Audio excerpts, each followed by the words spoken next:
Hello again YouTubers, this is Jonathan Asima back to your screens, and I'm going to be reading to My Thomas Story Library, Bulgy.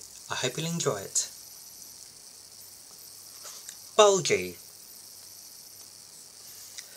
This is a story about Bulgy the bus. He came to work on the island of Sodor during the busy season. He thought he was better than all the engines, so he tried to take their passengers away. It was the sightseeing season on the island of Sodor. The Fat Controller's engines were working hard.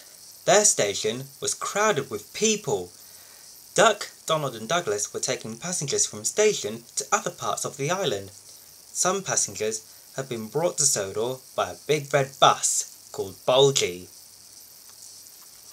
Bulgy looked at the crowded platform and frowned.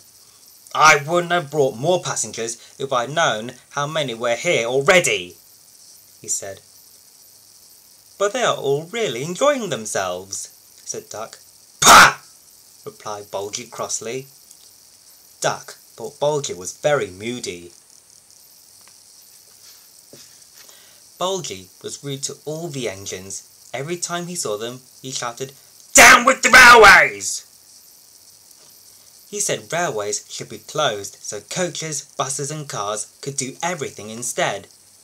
The engines thought Bulgy was rather silly, but when another bus arrived to take Bulgy's passengers home, the engines were worried. This meant Bulgy was going to stay on the island. Would he really get the railway closed down? What would the engines do then? Bulgy told the passengers that he could get them to the big station faster than the engines could. "That's rubbish," said Duck. It's much further by road."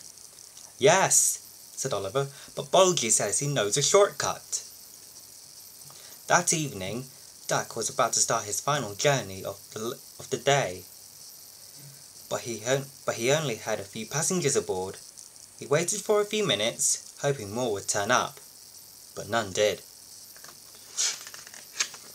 Just then, Duck heard a loud toot toot.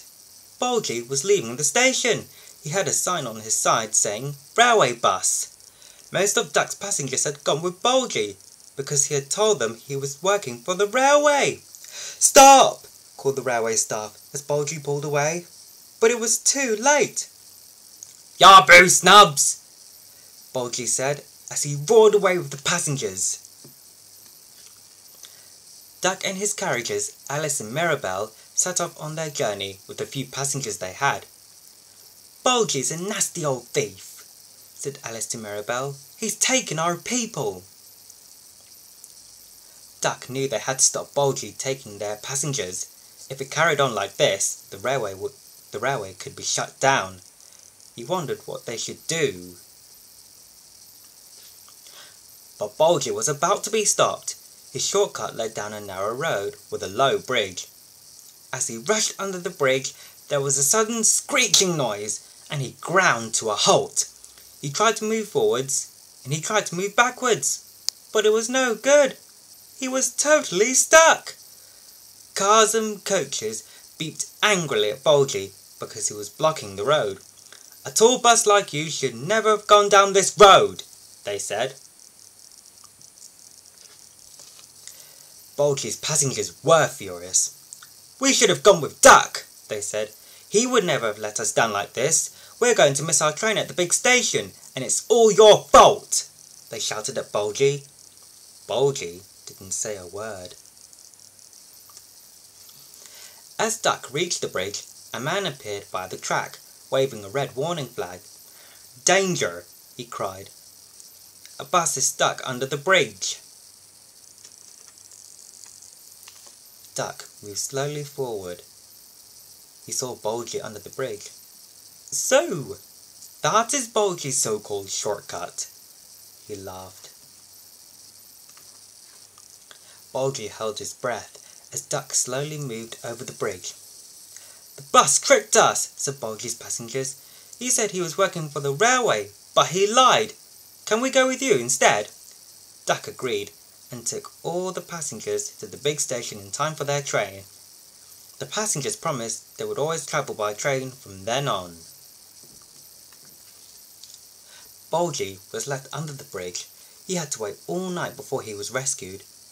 He didn't learn his lesson though. He still thought he could take over the railway.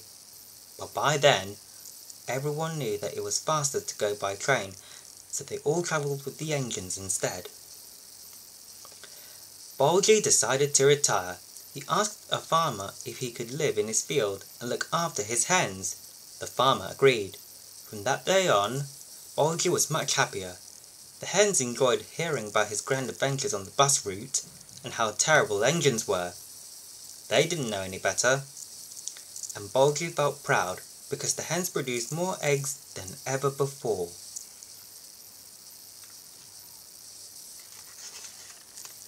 And that's it. Well, I hope you've enjoyed this video. I'll see you later. Until next time, bye.